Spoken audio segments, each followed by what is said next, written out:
Okay. Graham Rouston's in here from the CEO of GTA Sports and Entertainment and Rouston Capital. Again, he's been in the news for the past couple of years.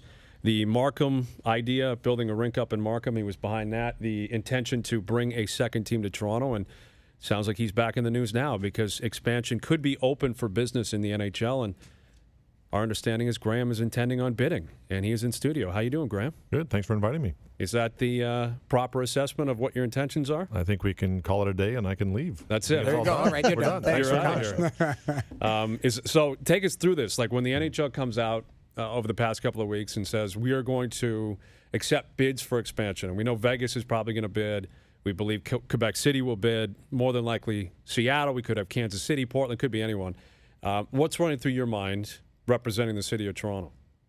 Well, first, let's take a step back. And this process sort of happened back in 2009 with the Montreal Canadiens. And you sort of get a package and an application type of thing. And it's a very, very detailed, it's quite a bit of paperwork. And so you go through it to see if you qualify or if you can fit within those guidelines. So I sort of am going into this process now understanding there is going to be a package put together, and I'm going to open it up, hopefully, if they think I'm worthy of receiving a package, because they don't just send out packages to anybody that sends in an email saying, hey, send me a package. There could be a few people in this market be like, yeah, just send me a package. That's what I'm hoping for. Put it together. Yeah. Right. Well, so, I'm kind of thinking, sorry, Graham, but like, why can't there be multiple bids from the same city? Could that be the case? Sure. I don't.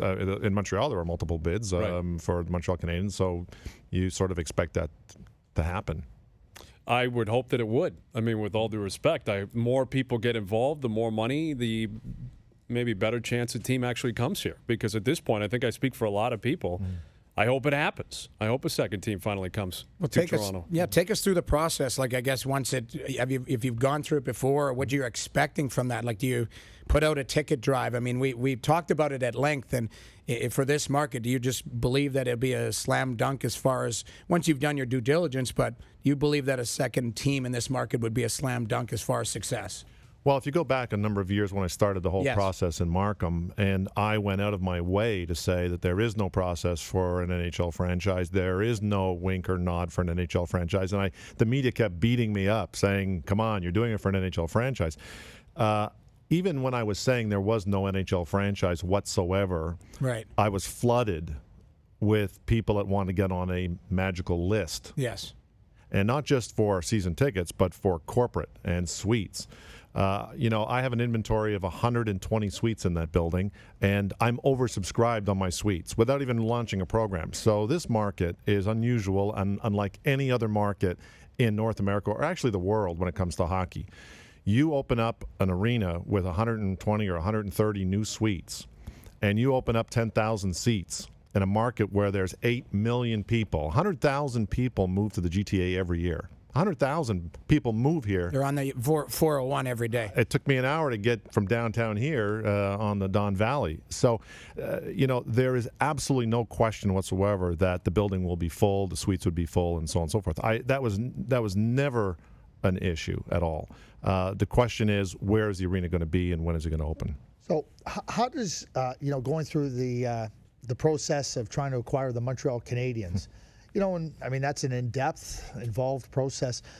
Is there a couple of things that have become instructive for understanding the NHL's thinking about ownership and the place of a team, a new team in Toronto with that? Does that help you? Or it does, and I go back to 1989 when I entered the process to buy the San Jose Sharks with a group down in California, and then of course with Montreal Canadiens, and then I was involved in putting a bid in for the Tampa Bay Lightning, and through that process, as you go through these processes, you learn more and more of what the expectations are and what people are really looking for, and the league has been very clear over the last bunch of years that they sort of look at three different things. They look at your market, if you can support a team.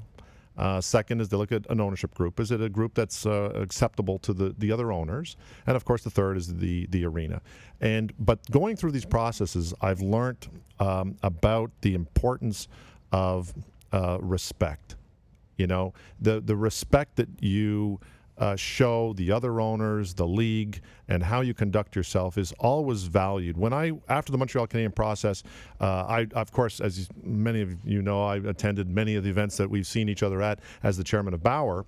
A lot of owners would come up to me and say, you know, you really handled yourself really well in Montreal or in Markham. I mean, a lot of people have come to me and said, wow, you know, you can take a shot, you know, and I just remind them I'm a hockey player and it's just part of the game, you know. So long story short, to answer your question, is that you really need to, you learn a lot through going through these processes. How much did you learn from Jim Balsley and everything he went through?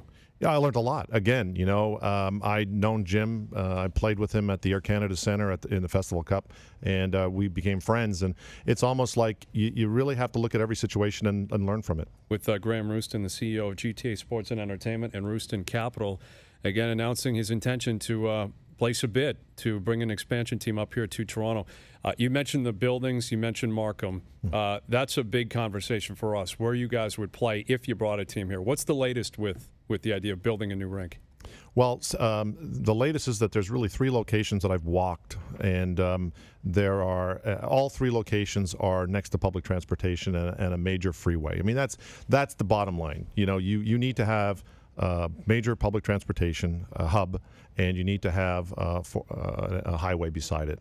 Any intention to look into the Air Canada Centre? Well, I always believe that a second team in a facility, whether it's Staples Center or Air Canada Centre, it limits your revenues. Because, you know, for every corporate sponsor that's out there that has the naming rights or has the official bank of the Air Canada Centre, there's other banks or other corporate groups that can't get in. So, you know, you limit your upside. So I think at the end of the day, a second facility is really needed in this community, in this market with 8 million people. So on a temporary basis, I think it works, but I think long-term basis, a team really needs its own home. It's interesting because everyone's got their own theory on where the Maple Leafs would come into play on this. And the league has always said that they do not have veto power. They have a vote, but they don't have veto power. If it came down to MLSE saying, hey, we'll step aside and we'll allow this to go through, if they had any, you know, a voice that loud and that powerful, but the condition was you have to play at the ACC, how would you respond to that?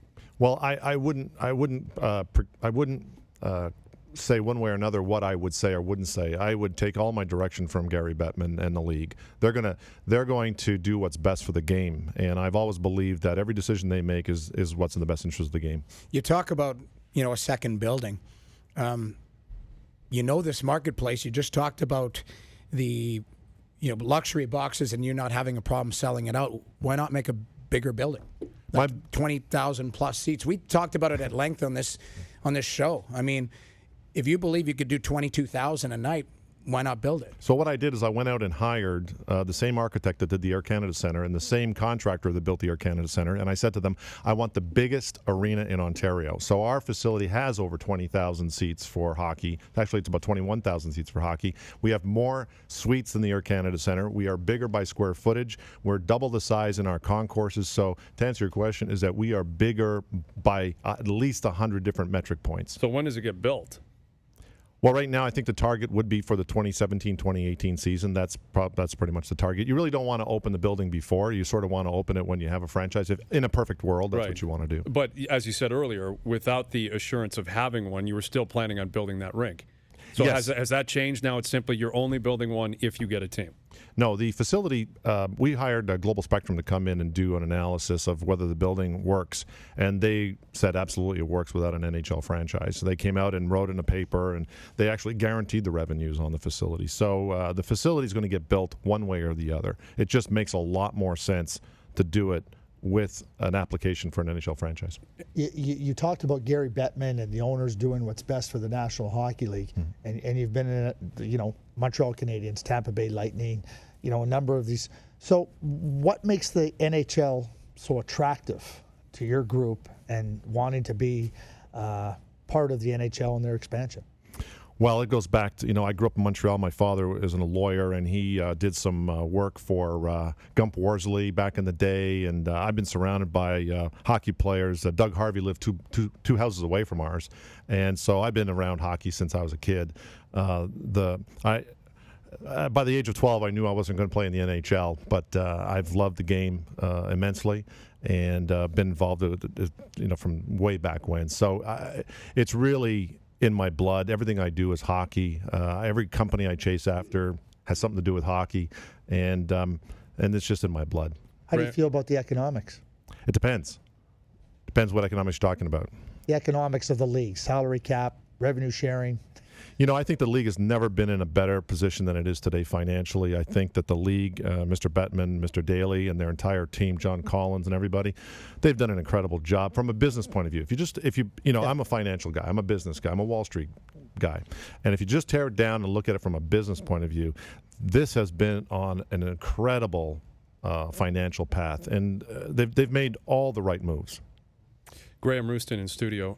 In this country, for the most part, if you're going to be affiliated with the sports world, you're going to be affiliated with Bell and or Rogers. Mm-hmm. Now, obviously, they own MLSE at this point, but they also own the TV networks and the hockey programming and all that kind of stuff. What kind of a relationship do you have with Bell and Rogers? I think I have a very good relationship with them.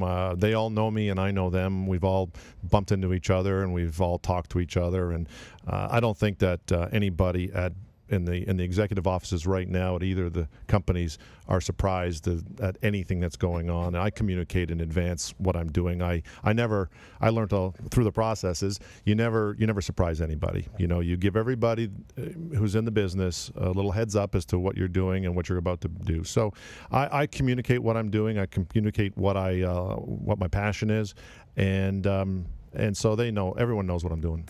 Graham Rouston in studio again. You mentioned, going through the process, and when you opened the idea of building that new rink up in Markham, all of a sudden you started getting all these people reaching out saying, we want seats, we want luxury boxes. Ticket drives seem to be the way most cities go. Like in Vegas, that's what they did in order to prove that they can get it done. I think that could be very beneficial to your group if you open up a ticket drive and you sell 20,000 seats in a day. Is that the intention? Do you plan on opening it up to the public just to be able to prove, hey, the demand is here? I haven't gone down the road yet as to what we would do and wouldn't do. I'm going to consult with the league and ask them what they advise that I should do or shouldn't do. I don't think in this market, necessarily a ticket drive is something that people say, you know what, we should do one to see if this would sell out. I think the issue here is going to be, how do you prioritize who gets the tickets? And in the case of Markham, what I came up with is called a program called Markham First. If you're a resident of Markham and you can prove that you live in Markham and you get on a list for season tickets or tickets for concerts or tickets for anything, you sort of have some first opportunity a day ahead of everybody else.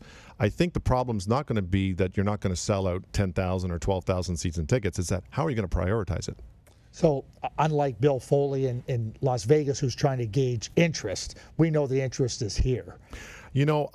I have a unique point of view here, is because I'm the one who has been with the CEOs of all the major corporations in the GTA who have said to me, one way or another, if I don't get a suite in that building, or if I don't get 20 season tickets in your building, I'm coming after you. So I think that other potential cities would love to have that problem that I have. Well, we look forward to seeing where it's going to go. Again, I've always hoped the second team would come to Toronto. I hope that it's going to be the case. And we certainly wish you the best of luck, and we'll see where it goes. You're going to change the name of this program if you add one extra suite. If you give us freebies, we'll do it. And we'll come and sit during the game there, and we'll do something. And then we also want to help name the team. Here we go. Everybody do a little big contest. But Graham, one of the interesting, and I love what Gary Bettman said. When Tampa Bay was keeping people outside of the state from attending their games, and there was a lot of uproar and a lot of consternation about it. And Gary said, I've learned one thing about hockey fans: if they want to find a way into the arena, they will.